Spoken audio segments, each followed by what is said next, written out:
검을 잃고 떠도는 혼이 진무 앞에 나타난다. 부러진 검과 사라진 유산, 사형제의 배신과 문파의 몰락이 한 줄로 이어지며 죽은 자의 검이 살아있는 자의 칼을 다시 움직이기 시작한다. 오늘의 이야기를 시작하겠습니다. 강호의 의리를 지키려면 구독과 좋아요는 필수. 하연세가 별채를 떠난 뒤에도 진무의 귓가에는 한동안 울음소리가 남아 있었다. 속아 넘어간 사람들의 울음은 단순한 슬픔보다 더 질겼다. 누구를 잃었다는 사실보다 그 이름을 누군가 장부와 위패로 정리해버렸다는 모욕이 더 오래 사람을 긁는다. 마당에 흩어진 이름패들 사이로 진짜 이름을 다시 찾던 유족들의 손이 자꾸 떠올랐다. 죽은 자를 위한다는 말은 흔하나 끝내 죽은 자의 이름을 손으로 더듬는 일은 언제나 산 자의 몫이었다. 진무는 해가 완전히 저문 뒤에야 큰 길을 버리고 숲길로 접어들었다. 월화장으로 향하는 길은 이제 분명했다. 그러나 거기까지 닿기 전 그는 한 가지를 더 확인하고 싶었다. 하연세가 장부와 회령객잔 장부를 나란히 맞춰 본 끝에 북동쪽으로 빠진 이름 하나가 계속 눈에 걸렸기 때문이다. 그 이름은 실종자 명단에서 세 차례나 다른 방식으로 흔적을 남기고 있었다. 처음에는 북쪽 산길 손님으로, 다음에는 제사 대상에서 빠진 이름으로, 마지막에는 붉은 점 하나만 남긴 채 지워진 사람처럼. 이름은 백철우였다. 출신은 적혀 있지 않았으나 장부 여백에 아주 작게 검객이라는 글자가 남아 있었다. 그리고 그 이름 옆에는 다른 실종자들과 달리 유품 없음이 아니라 검 분실이라는 메모가 붙어 있었다. 사람이 아니라 검이 먼저 기록된 것이다. 진무는 그런 기록을 가볍게 넘기지 않았다. 무인은 죽기 직전 마지막까지 손에서 놓지 않는 것이 있다. 하나는 자기 이름이고 다른 하나는 자기 검이다. 그런데 실종장부에 검 분실이 먼저 적혔다는 것은 누군가 그 검의 행방을 유독 중요하게 여겼다는 뜻이었다.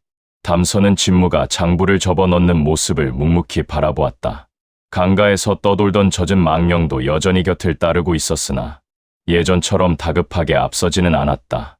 둘 다 이제 월화장으로 가는 길목에 더 많은 죽음이 엮여 있음을 이해한 듯했다. 그리고 그 길목 가운데 하나가 바로 지금 진무가 향하는 폐사찰 근처의 고개였다. 밤이 깊어질수록 산길은 더 적막해졌다. 풀벌레 소리도 드물었고 바람은 잎보다 흙을 먼저 흔들었다. 인적이 드문 길에는 원래 짐승 냄새가 먼저 나기 마련인데 이 길에는 오래 말라붙은 피 냄새가 아주 옅게 남아 있었다. 단 한 번 죽음이 스친 정도가 아니었다. 사람을 죽인 뒤 빨리 흔적을 치운 자리에서 나는 냄새였다. 진무는 고개마루 바로 아래에서 걸음을 멈추었다. 거기 있었다. 길 왼편 무너진 석등 곁에 사내 하나가 앉아 있었다. 처음에는 살아있는 줄 알았다. 허리를 세운 채 검집도 없는 빈손으로 무릎을 짚고 있었기 때문이다. 그러나 다음 순간 희끄무레한 달빛이 그 몸을 반쯤 통과하며 뒤편 바위를 비추었다. 망령이었다. 사내는 40을 넘긴 듯한 얼굴이었다. 눈매는 날카롭고 턱은 굳었으며 왼쪽 관자놀이에서 뺨 아래까지 얕은 흉터 하나가 길게 남아 있었다. 무인이라면 한 번쯤 마주할 만한 얼굴이었으나 그 몸에서 가장 눈에 띄는 것은 허리였다. 검을 차던 자리에 빈 검집 끝만 덜렁거리고 있었다. 몸은 죽은 자인데도 그 빈자리는 이상할 만큼 선명했다. 검이 있어야 할 자리가 비어있는 사람은 살아있을 때보다 죽은 뒤가 더 처참해 보인다. 망령은 진무를 보자 천천히 고개를 들었다. 놀람보다 먼저 경계가 스쳤다. 자신을 볼 수 있는 사람을 만났다는 기쁨보다 자기 비참한 꼴을 들킨 자의 자존심이 먼저 드러난 얼굴이었다. 담선아 주석과는 또 다른 부류였다. 생전에 강한 무인일수록 죽어서도 체면을 버리지 못한다. 진무는 한동안 아무 말 없이 그를 보았다. 망령 또한 곧장 부탁을 늘어놓지 않았다. 다만 손이 아주 천천히 허리 쪽 빈자리로 내려갔다. 그리고 거기서 더는 움직이지 못했다. 진무가 먼저 입을 열었다. 검을 잃었군. 망령의 눈빛이 그 한마디에 날카롭게 흔들렸다. 인정하기 싫은 진실을 남의 입으로 들은 자의 반응이었다. 그러나 곧 체념처럼 고개를 끄덕였다. 그는 입술을 달싹였으나 소리는 바로 나오지 않았다. 죽은 자 가운데서도 오래 자기 이름과 자존심을 붙든 호는 말보다 표정이 먼저 살아난다. 잠시 뒤 아주 낮고 거친 음성이 바람에 스치는 입소리처럼 새어나왔다. 검을 찾아야 하오. 진무는 속으로 한숨을 삼켰다. 역시 그럴 줄 알았다. 망령은 천천히 일어섰다. 살아있을 때 허리가 곧았던 사람은 죽어서도 자세가 무너지지 않는다. 그는 자기 가슴을 한번 짚고 길 아래쪽을 가리켰다. 그리고 손으로 칼을 쥐는 신용을 한 뒤 누군가에게 빼앗기듯 허공을 움켜쥐었다. 마지막 순간까지 검을 놓치지 않으려 했으나 실패했다는 몸짓이었다. 진무는 물었다. 내 이름은? 망령은 한동안 대답하지 않았다. 그러다 마침내 아주 낮게 말했다. 백철우. 장부에 적힌 이름과 같았다. 진무의 눈빛이 아주 조금 가라앉았다. 그렇다면 장부의 검객이 바로 누나 망령이라는 뜻이다. 백철우는 자기 이름이 다시 불리자 형체가 미세하게 또렷해졌다.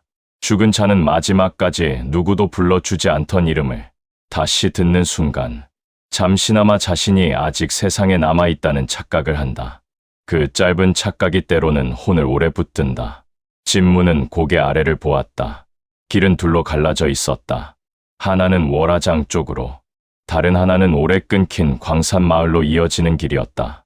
백철우의 시선은 후자를 향하고 있었다. 광산 쪽인가? 백철우는 곧장 고개를 끄덕였다. 그러고는 한 손으로 3번 짧게 허공을 긋고 마지막에 길게 내리그었다. 회령객잔 벽과 하연새가 창고 바닥에서 본 칼자국 암호와 닮은 동작이었다. 이 망령 역시 같은 표식을 보았거나 그 표식이 남은 곳에서 죽은 것이다. 진무는 망설이지 않았다.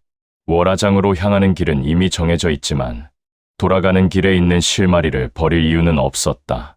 더구나 검을 잃은 망령이라면 단순히 자기 물건을 찾으려는 것이 아닐 가능성이 컸다.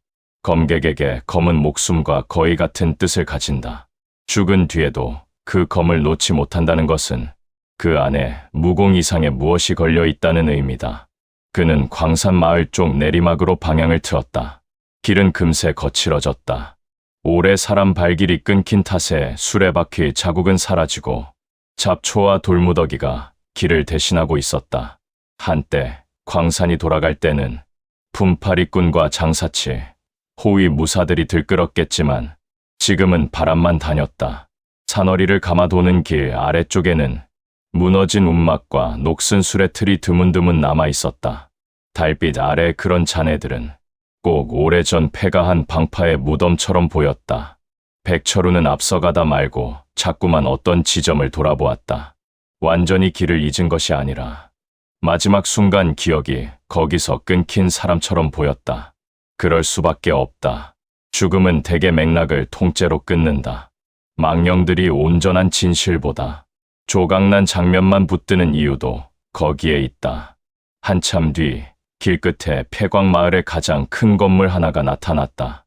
옛날 관리동이었을 법한 2층 목조 건물이었으나 지금은 창문 절반이 깨지고 기둥 여러 개가 썩어 기울어져 있었다.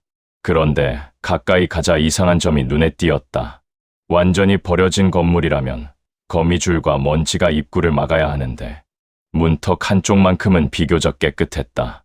최근까지 누군가 드나든 흔적이었다. 진무는 몸을 낮춰 바닥을 살폈다. 발자국은 뚜렷하지 않았으나 흙이 눌린 깊이와 방향으로 보아 최소 셋은 드나든 모양이었다. 그중 한 자는 바락꿈치에 유독 힘이 실렸다. 칼보다 창이나 장병기를 익힌 자들이 자주 그런 보행을 보인다. 또 한 자는 오른발 끌림이 미세하게 있었고 마지막 하나는 너무 정갈했다. 흔적을 남기지 않으려는 습관 자체가 흔적으로 남아 있었다. 울령이다. 진무는 더는 의심하지 않았다. 건물 안으로 들어서자 눅눅한 목재 냄새와 함께 쇠 비린내가 옅게 스쳤다. 피는 오래전 닦였으나 그 자리를 본능처럼 기억하는 냄새였다. 1층은 비어 있었고 깨진 책상과 부러진 곡괭이 자루만 나뒹굴었다. 그러나 백철우는 곧장 계단 쪽으로 향하지 않았다. 오히려 1층 뒤편 벽난로가 있던 자리를 가리켰다. 진무가 그쪽으로 다가가자 바닥 돌판 하나의 색이 미묘하게 달랐다. 최근에 옮겼다 다시 맞춘 흔적이었다. 그는 칼끝을 틈에 밀어넣어 돌판을 비껴 올렸다. 아래에는 사람 하나, 겨우 내려갈 만한 작은 공간이 있었다. 창고라기보다 숨김터에 가까운 크기였다. 그 속에서 가장 먼저 보인 것은 검집이었다. 검집만 남아있는 것이 아니라 칼자루와 칼집이 함께 놓여 있었다. 다만 칼날은 없었다. 정확히는 부러져 있었다. 칼집 옆에는 잘린 금속 조각 몇 개가 덩그러니 놓여 있었다. 누군가 검을 부러뜨린 뒤 다시 가지런히 정리해 둔 모양이었다. 백철우의 망령이 그걸 보는 순간 형체 전체가 심하게 일그러졌다. 분노와 수치가 한꺼번에 솟구칠 때 죽은 자는 그렇게 흔들린다. 그는 무릎을 꿇듯 그 앞에 주저앉아 한동안 움직이지 못했다. 진무는 조용히 검집을 집어들었다. 오래 쓴 사람 손에 맞게 다른 칼집이었다. 장식은 없으나 손에 잡히는 균형과 무게가 좋았다. 평범한 명검은 아니어도 주인이 오랜 세월 길들여 온 좋은 검임은 분명했다. 그런데 칼날은 반쯤 잘려 나가 있었다.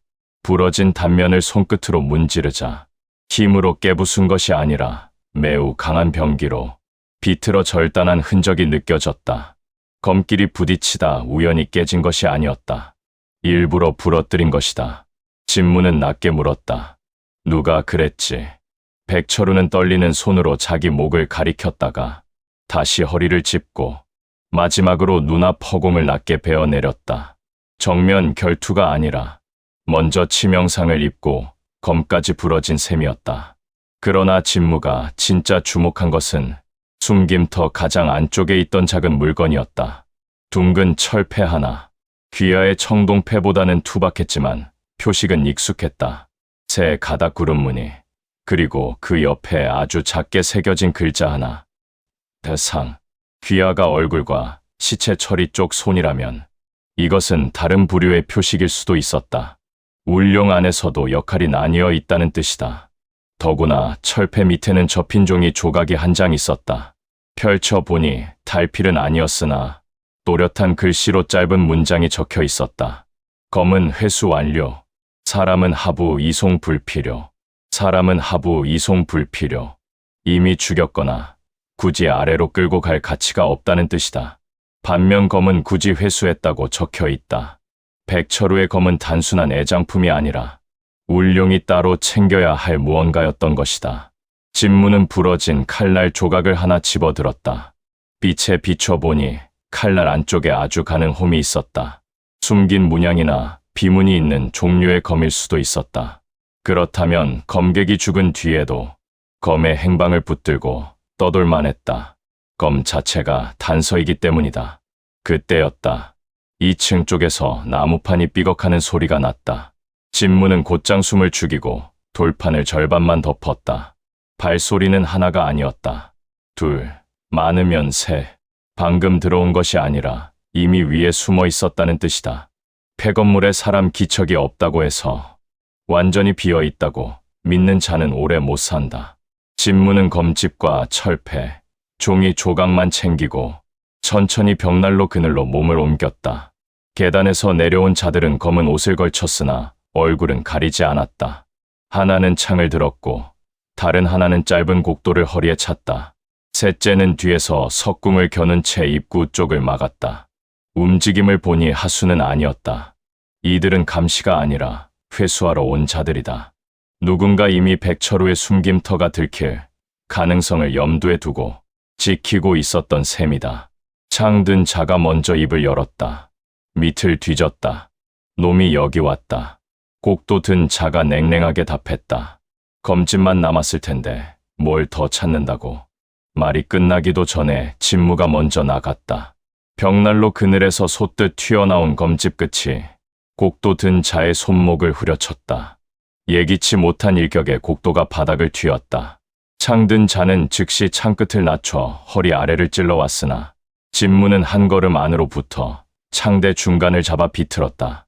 긴 병기는 거리에서 살고 거리에서 죽는다. 안으로 말려 들어오면 오히려 제 힘을 쓰지 못한다. 창대가 뒤틀리는 순간 검자루가 상대 턱 밑을 찍었다. 머리가 뒤로 젖혀졌다. 하지만 뒤에 석궁이 문제였다. 이미 시위를 당긴 상태였다. 진무는 즉시 창든 자의 몸을 방패처럼 끌어당겼다. 석궁 화살이 등판에 박히며 짧은 비명이 터졌다. 그 틈에 곡도 든 자가 다시 허리춤에 작은 칼을 꺼내 던졌으나 진무는 쓰러지는 몸을 밟고 몸을 틀어 피했다. 칼은 벽난로 기둥에 박혔다. 백철우의 망령이 갑자기 석궁 든 자 앞으로 달려들듯 움직였다. 물론 직접 막을 수는 없지만 산자의 본능은 설명 못할 차가움 앞에서 잠깐 흔들릴 때가 있다. 석궁자가 아주 짧게 눈을 찡그린 그 순간 진무는 창대를 바닥에서 걷어올려 그 다리를 쓸어버렸다. 석궁이 허공으로 튀었다. 이어진 발차기가 명치를 파고들었다. 숨이 막힌 자가 뒤로 나가 떨어졌다. 창든 자는 아직 의식이 남아있었다. 진무는 창대를 밟아 고정한 채 물었다. 백철우의 검을 누가 가져갔지? 사내는 피를 삼키며 이를 악물었다. 이미 늦었다. 어디로 갔지? 월하장. 그 대답은 너무 빨랐다. 거짓일 가능성도 있으나 지금까지의 흐름으로 보면 충분히 맞아떨어졌다. 누가 회수했지? 귀하인가? 사내의 눈이 아주 미세하게 흔들렸다. 아니다. 진무는 바로 알아차렸다. 그럼 상패를 받은 다른 손이군. 사내는 더 버티려 했으나 곡도 든 자가 옆에서 마지막 힘으로 품 안을 더듬었다. 독환이었다. 진무가 손을 뻗기도 전에 놈은 먼저 깨물었고 창든 자 또한 그 틈에 혀를 깨물려 했다. 진무는 창대 끝으로 턱을 후려쳐 막았으나 절반은 성공한 뒤였다. 결국 둘 다 더는 쓸만한 말을 남기지 못했다. 잠시 뒤 폐건물 안은 다시 조용해졌다. 진무는 한동안 시체 둘을 내려다보다가 다시 벽난로 밑 숨김터를 열었다. 백철우의 검집과 부러진 칼날 조각은 그대로였다. 망령은 그 앞에 선 채 오랫동안 움직이지 않았다. 자기 검이 온전히 남아있지 않다는 사실, 그리고 진짜 중요한 검의 다른 조각이 이미 월화장으로 넘어갔다는 사실을 이제야 받아들이는 표정이었다. 진무는 부러진 칼날 하나를 검집에 맞춰 보았다. 칼날은 일반적인 길이가 아니었다. 안쪽에 숨긴 홈과 두께를 보아 뽑았을 때 검 자체가 어떤 열쇠나 증표 역할을 하는 구조일 가능성이 있었다. 단순한 무공용 병기가 아니다. 울룡이 굳이 회수한 이유가 여기에 있을 것이다. 백철우는 천천히 진무를 돌아보았다. 처음 만났을 때의 날선 경계는 사라지고 대신 깊은 피로와 자존심의 잔해만 남아 있었다.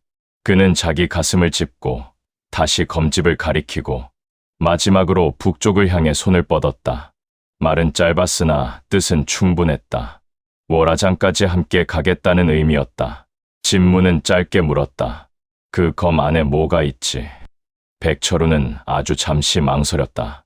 죽어서도 끝내 다 털어놓기 싫은 비밀 하나쯤은 누구에게나 있다. 그러나 이내 그는 손가락으로 2번 허공을 긋고 다시 자기 눈을 가리켰다. 보고도 믿지 못할 것, 혹은 보게 만드는 것. 확실한 해석은 어려웠으나 진무는 대강 짐작했다. 검 안에 숨은 것은 문서일 수도 있고 위치를 가리키는 장치일 수도 있다. 적어도 울룡이의 피를 흘리며 회수할 만큼 중요한 것이다. 그는 부러진 칼날 조각과 검집, 철패를 모두 챙겼다. 그리고 폐건물 바닥에 널브러진 시체들을 한번 훑었다. 이곳 역시 월화장 외곽의 손길이 닿는 장소였다. 사람을 죽이고 검을 회수하고 필요하면 감시자를 숨겨두는 전초기지. 월화장이 중심이라면 이런 곳들은 그 둘레를 둘러싼 손가락들이다. 밖으로 나서자 밤 공기가 한결 차게 느껴졌다. 달은 이미 기울고 있었고 먼 산 너머에는 아주 희미한 푸른 기운이 번지고 있었다. 새벽이 멀지 않았다. 진무는 검집을 허리 안쪽에 조심히 넣었다. 백철우의 망령은 그 곁에 조용히 섰다.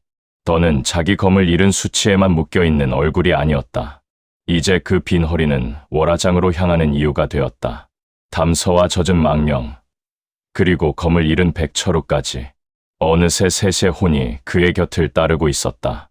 하나는 비급을 지키다 죽었고, 하나는 마지막 얼굴을 보았고, 하나는 검을 잃고 떠돌았다. 살아있을 때는 서로 아무 관계도 없었을 자들이 죽고 나서야 같은 길을 보고 있었다. 진무는 천천히 북쪽을 향해 몸을 돌렸다.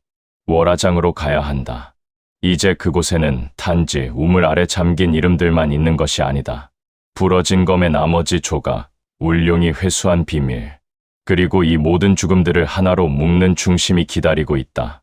그는 아주 낮게 중얼거렸다. 하나씩은 다 모였다. 남은 건 직접 보는 일뿐이군. 바람이 폐광마을의 무너진 지붕 사이를 스치며 낮게 울었다. 살아있는 자가 듣기에는 그저 스산한 새벽바람일 뿐이겠으나 진무에게는 그것이 새 망령의 침묵과 겹쳐 들렸다. 검을 잃고 떠돌던 호는 더는 고개마루에 홀로 남지 않을 것이다.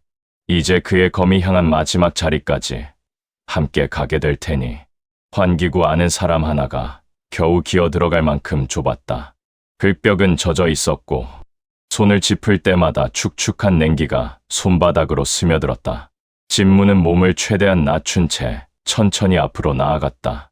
조금만 무리하게 숨을 쉬어도 흙먼지가 올라올 것 같았고 무릎을 잘못 두면 자갈이 굴러 아래쪽의 소리를 낼 수 있었다.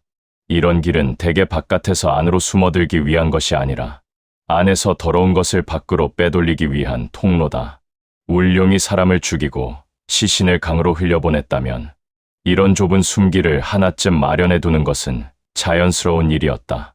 한참을 더 기어가자 통로는 아래로 급히 꺾이며 넓어졌다.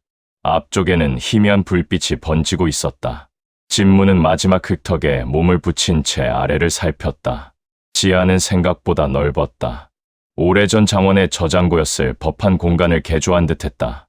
낮은 돌기둥이 둘러서 있었고 한가운데에는 오래된 우물과 이어진 수로가 지나고 있었다. 물은 검게 고여 있었으며 습기와 피 냄새가 뒤엉켜 코를 찔렀다. 한쪽 벽에는 괴짝이 여럿 놓여 있었고 다른 쪽에는 사람 몸을 눕힐 만한 긴 상이 2개 놓여 있었다. 약재를 다리던 솥과 칼을 닦는 헝겊, 장부 몇 권, 붉게 물든 물통까지 죽음과 기록과 회수가 한 곳에 모여 있는 자리였다. 진무의 시선이 가장 오래 머문 것은 공간 한가운데 서 있는 2 사람이었다. 둘은 나란히 서 있었고 나이도 비슷해 보였다. 검은 옷 위에 어두운 겉옷을 걸쳤으며 얼굴 생김도 어딘가 닮아 있었다. 형제처럼 닮았다는 말이 아니라 같은 사부 밑에서 같은 버릇을 익힌 자들이 서로를 오래 따라하다 보면 닮아 보이게 되는 쪽에 가까웠다. 자세가 그랬고 숨을 고르는 방식이 그랬고 손이 검자루를 스치는 습관까지 같았다. 사형제다. 진무는 그 사실을 거의 직감처럼 알아차렸다. 둘 가운데 오른편 사내는 어깨가 조금 넓고 턱선이 거칠었다. 나이는 30 중반쯤, 허리에는 긴 검을 찼고 왼쪽 눈가에는 오래된 베인 자국이 남아 있었다. 반면 왼편의 사내는 조금 더 마르고 얼굴이 정리되어 있었으나 눈빛은 오히려 더 서늘했다. 허리춤에는 짧은 검 2 자루가 교차에 매여 있었다. 둘 다 무공이 낮지 않았다. 그러나 문제는 실력보다 서로를 바라보는 눈빛이었다. 겉으로는 같은 편인데 안쪽은 이미 칼끝이 서로를 향하고 있었다. 담선은 환기구 뒤쪽에서 조용히 장원의 지하를 내려다보고 있었고 젖은 망령은 우물 쪽에 시선을 붙인 채 미세하게 떨리고 있었다. 백철우는 2 사내를 보는 순간 형체가 단단하게 굳었다. 모르는 얼굴이 아니란 뜻이었다. 진무는 가만히 백철우를 돌아보았다. 망령은 잠시 오른편에 긴 검을 찬 사내를 가리켰다가 다시 왼편에 싼 검 든 사내를 가리켰다. 그리고는 자기 가슴을 한번 두드리고 칼날이 부러지는 동작을 짧게 흉내냈다. 그 둘 가운데 하나가 백철우의 검을 빼앗는데 직접 관여한 것이다. 아래에서는 대화가 이어지고 있었다. 긴 검을 찬 사내가 먼저 입을 열었다. 상부 전달은 내일 새벽이다. 오늘 밤 안에 우물 아래 물건과 검, 조각을 모두 맞춰 2-1명이 떨어졌다. 쌍검의 사내가 낮게 웃었다. 검 조각은 이미 왔다. 맞추는 건 어렵지 않겠지. 문제는 내가 그걸 온전히 올려보낼 생각이 있느냐는 거다. 긴 검의 사내 눈빛이 즉시 차가워졌다. 무슨 뜻이지? 뜻을 모르는 척하는 건 예나 지금이나 잘하더군. 사형. 역시 그랬다. 진무는 숨을 조금 더 눌렀다. 죽은 자들의 이야기가 쌓이는 곳 끝에는 늘 살아있는 자들의 오래된 원한이 있었다. 울룡처럼 피를 돈과 기록처럼 다루는 집단도 결국은 사람들의 시기와 욕망을 씨앗 삼아 움직인다. 사형제가 등을 맞대면 가장 단단한 검진이 되지만 한쪽이 돌아서면 가장 빠르게 서로의 급소를 안다. 긴검의 사내가 아주 낮게 말했다. 여긴 그 호칭을 쓰지 말라고 했을 텐데.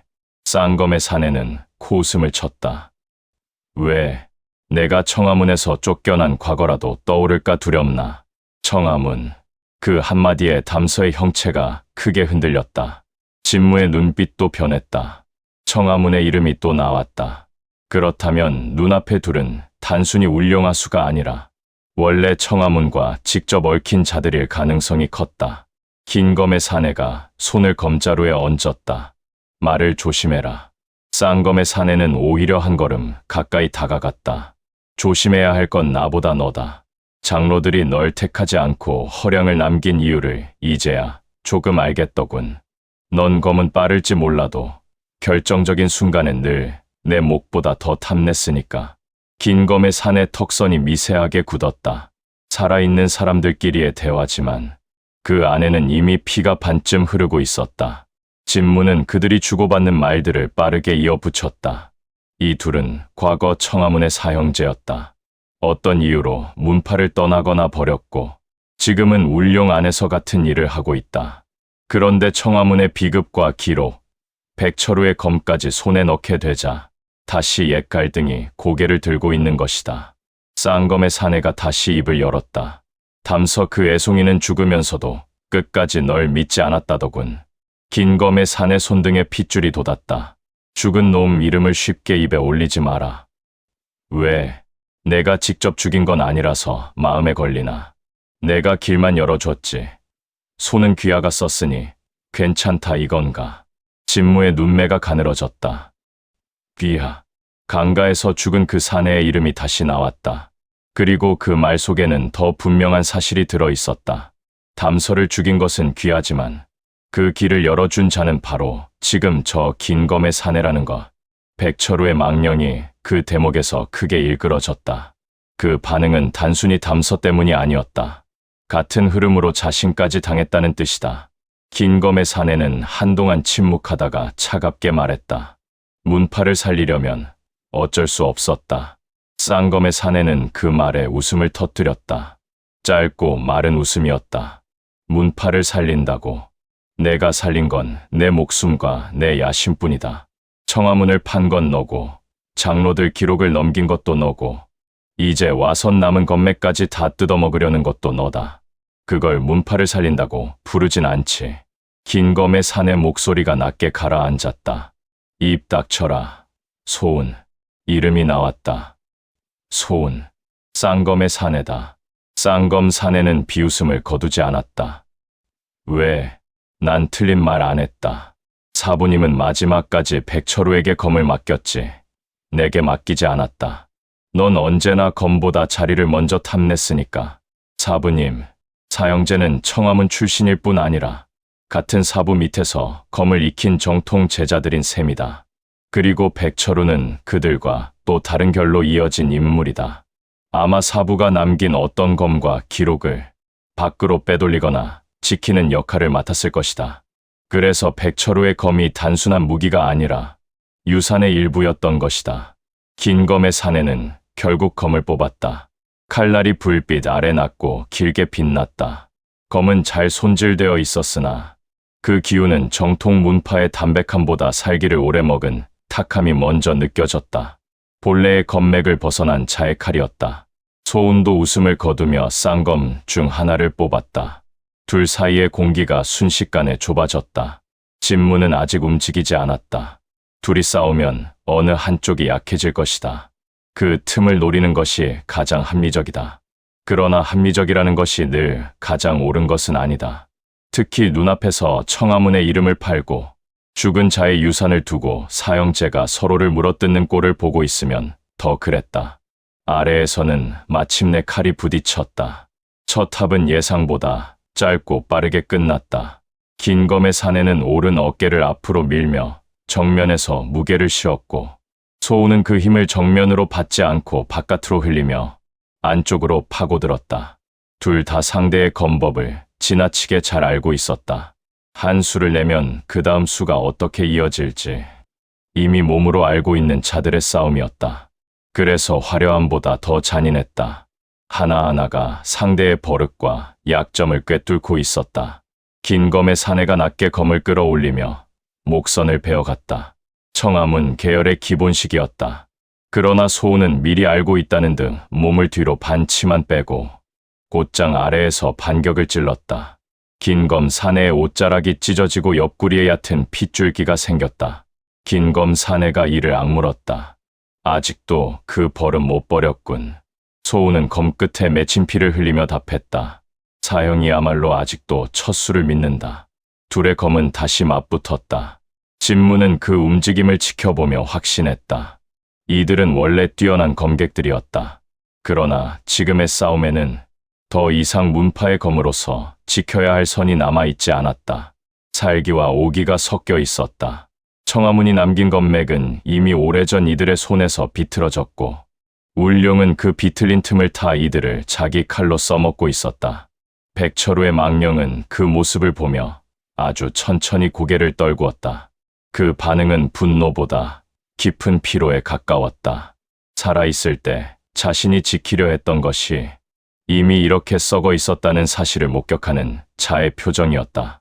그때 수로 엮인 상 위에 놓인 천 하나가 바람 없이 미세하게 흔들렸다. 진무는 본능처럼 시선을 돌렸다. 그 아래에는 사람 둘이 누워 있었다. 하나는 이미 죽은 지 오래된 듯 창백했고, 다른 하나는 숨이 희미하게 붙어 있었다. 둘 다 청화문 계열 복색의 안감 조각이 남아 있었다. 하나는 죽었고 하나는 아직 산채로 이송전이었다. 진무의 눈빛이 서늘해졌다.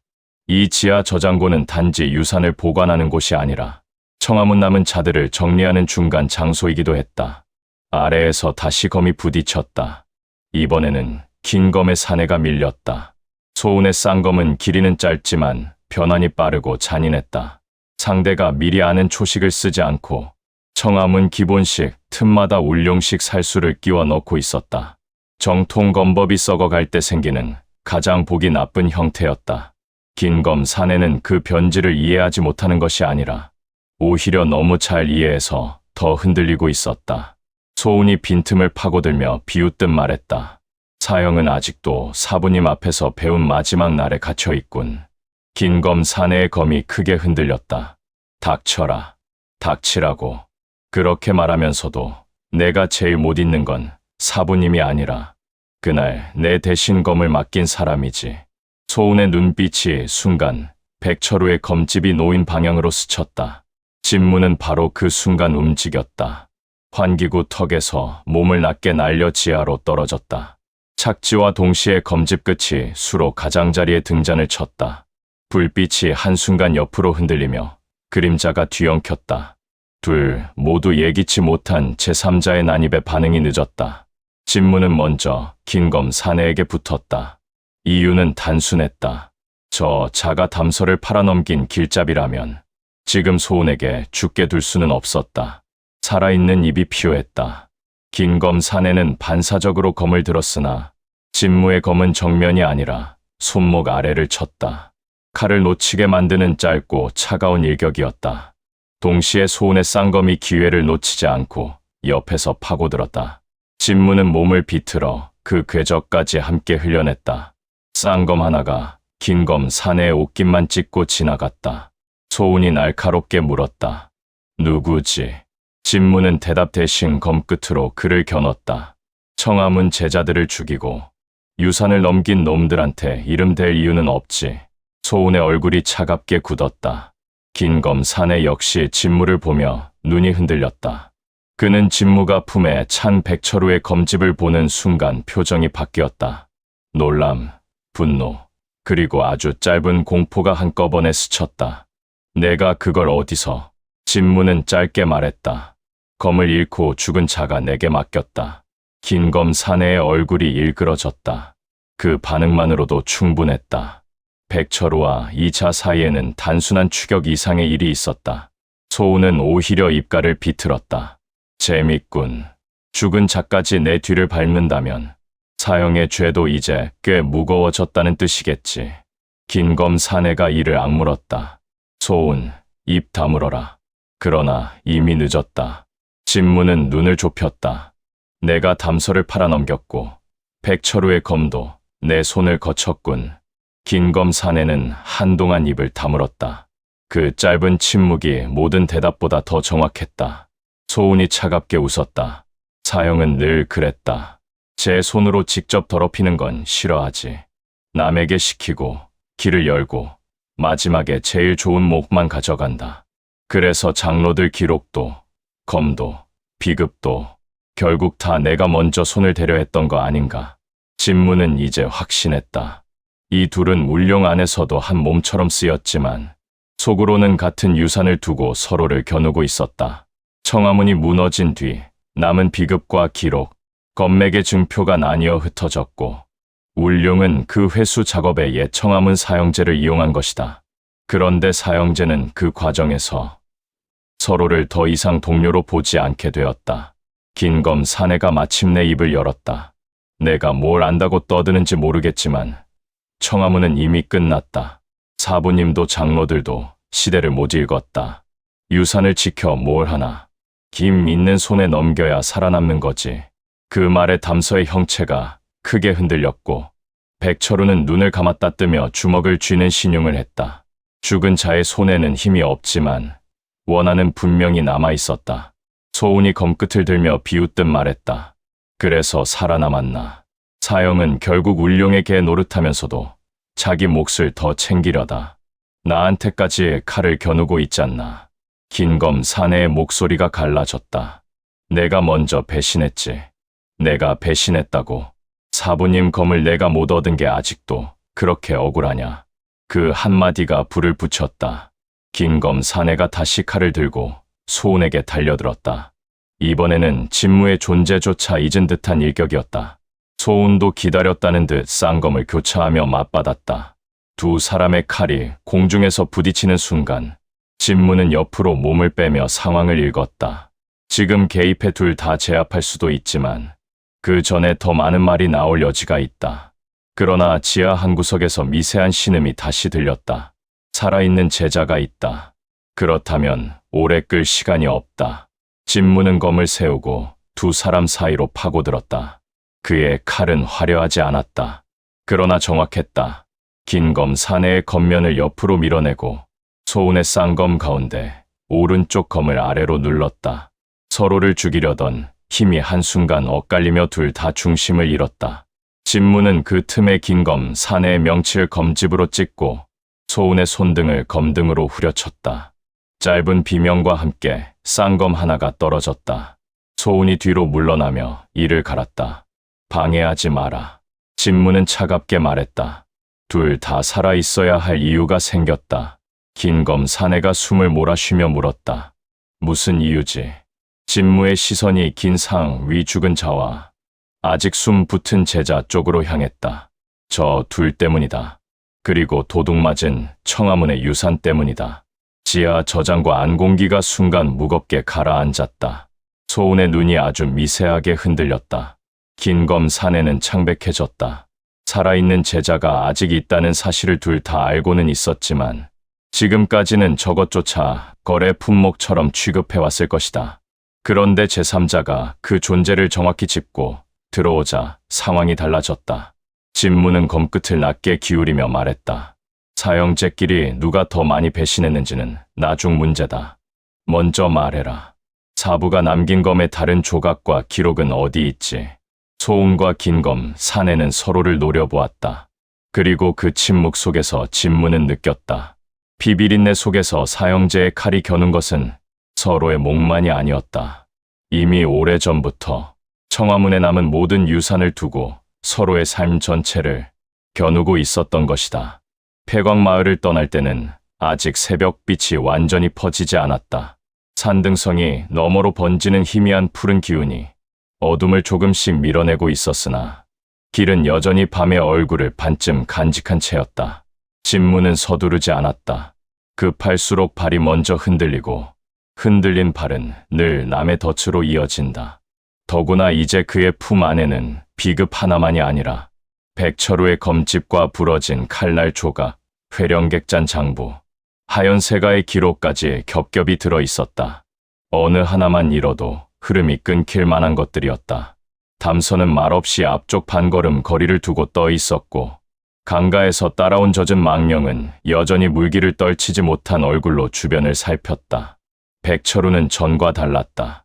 자기 검을 잃은 분노가 아직 완전히 가라앉은 것은 아니었으나 그 감정은 이제 허공에 나를 세우는 대신 분명한 방향을 얻은 듯했다. 죽은 자가 길을 얻으면 형체가 잠시 더 단단해진다. 살아있는 몸으로는 다시는 닿을 수 없는 목적지를 누군가 대신 향해 주고 있다는 사실이 그 혼을 붙잡기 때문이다. 진무는 산허리를 돌아가는 외길에서 잠시 멈추었다. 길과 바위 틈에 기대어 앉아 장부와 종이 조각들을 다시 꺼냈다. 월화장이라는 이름은 이제 여러 갈래의 단서 끝에서 같은 자리를 가리키고 있었다. 회령객잔의 칼자국, 하연세가, 장부의 붉은 점, 귀하의 청동패, 백철우의 검 회수 기록, 각각은 따로 놓이면 흐릿했으나 이어 붙이면 하나의 윤곽이 드러났다. 울룡은 단순히 사람을 죽이고 흔적을 지우는 집단이 아니었다. 사람과 물건, 이름과 유산을 함께 훔치고 있었다.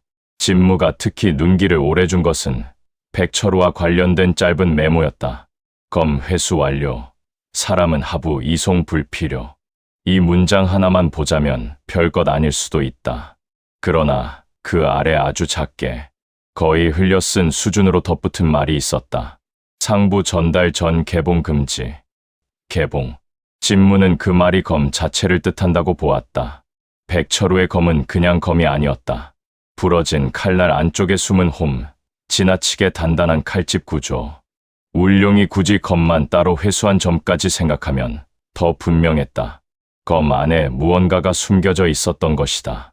그것이 문서인지, 지도를 가리키는 조각인지, 혹은 특정 문파의 정통을 증명하는 물건인지는 아직 알 수 없었다. 다만 울룡은 그것을 알고 있었고 백철우는 죽는 순간까지 그 검을 잃지 않으려 했다. 그는 부러진 칼날 조각을 햇빛 쪽으로 비춰보았다. 어둠 속에서는 보이지 않던 미세한 선이 안쪽에 얇게 드러났다. 처음에는 단순한 홈처럼 보였으나 가만 보니 그것은 자연스러운 흠집이 아니라 아주 정교하게 판 자리였다. 선을 따라 손끝을 움직이자 중간에 아주 작은 걸림이 느껴졌다. 분리되는 장치가 있는 종류의 검일 수도 있었다. 그때 백철우의 망령이 조용히 다가와 검집 끝을 가리켰다. 진무가 그쪽을 살펴보니 칼집 아래 금속 마감 부분이 다른 곳보다 미묘하게 달아 있었다. 자주 열고 닫은 자국은 아니지만 누군가 한 번쯤 억지로 비틀어 본 흔적 같았다. 진무는 낮게 말했다. 네, 검 안에 숨긴 게 있었군.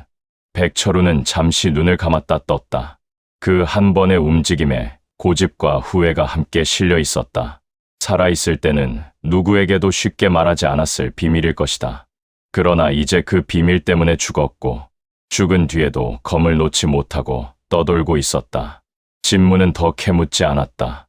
죽은 자들 중에는 끝내 입 밖에 다 못 꺼내는 것들이 있다. 대신 그는 검집 끝 금속 마감을 다시 살폈다. 힘으로 억지로 뜯는 것은 좋지 않았다. 안에 든 것이 종이나 얇은 금속판일 경우 손상될 수 있었다. 결국 지금 필요한 것은 검의 나머지 조각을 먼저 찾는 일이다. 부러진 칼날 일부만으로는 숨겨진 장치를 완전히 풀 수 없다. 그는 물건을 다시 챙기고 자리에서 일어났다. 산길은 오후 무렵부터 다시 낮은 들판으로 이어졌다. 거기에는 크고 작은 묘역과 버려진 밭, 오래전에 물이 빠진 논두렁들이 이어져 있었다. 먼 발치로는 작은 고을 하나가 보였다. 사람 사는 곳에 들고 싶지는 않았으나 월화장 외곽으로 바로 들어가기 전 마지막으로 흐르는 말을 줍는 편이 좋았다. 무엇보다 백철우라는 이름이 장부의 흔적을 남길 정도라면 그가 살아있을 때 어떤 사람이었는지 아는 자가 어딘가에는 남아있을 수 있었다. 고을은 크지 않았고 장날도 아닌지라 조용했다. 진무는 가장 눈에 띄지 않는 국수집 구석에 앉아 뜨거운 장국 한 그릇을 시켰다. 사람 적은 곳일수록 낯선 얼굴은 오히려 잘 기억되지만 그만큼 작은 말도 크게 들린다. 그는 말없이 국수를 먹으며 가게 안의 대화를 들었다. 한 노인이 표국 일을 말하다가 문득 이런 말을 흘렸다. 북쪽 길에서 칼 하나 잃으면 사람 새 목숨값이라더군. 진무의 손이 잠깐 멈췄다. 그는 장국 그릇을 내려놓고 노인 쪽으로 시선을 주었다. 노인은 술 기운이 조금 오른 듯 보였으나 말은 또렷했다. 마주 앉은 사내가 웃으며 되물었다. 검 하나가 뭐 그리 대단하다고. 노인이 혀를 찼다. 그냥 검이면 그런 말이 돌겠나. 옛 문파들이 맥을 잇는 물건 가운데는 검 한 자루, 패 한 조각, 반쪽 비급이 곧 문파 전체보다 비싸게 먹히는 법이다. 사람은 죽이면 그만이지만 그걸 들고 있는 자는 죽여도 흔적을 남기거든. 진무는 국수집 주인에게 은전 하나를 밀어두고 밖으로 나갔다. 잠시 뒤 노인이 따라 나왔다. 술에 취한 노인이었으나 눈빛은 생각보다 흐리지 않았다. 아까 한 말 어디서 들었지? 노인은 진무를 위아래로 훑더니 조심스레 답했다. 옛날 하북 쪽에서 들었습니다.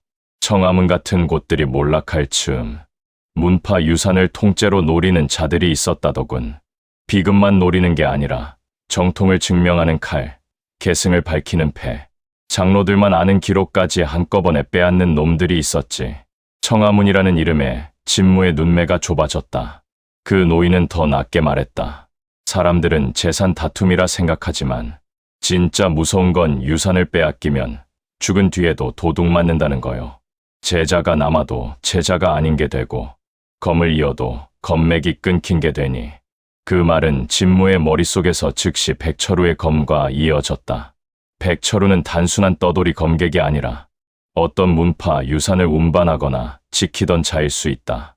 그 유산이 검 안에 숨겨져 있었고 울룡은 그것을 사람보다 먼저 회수했다.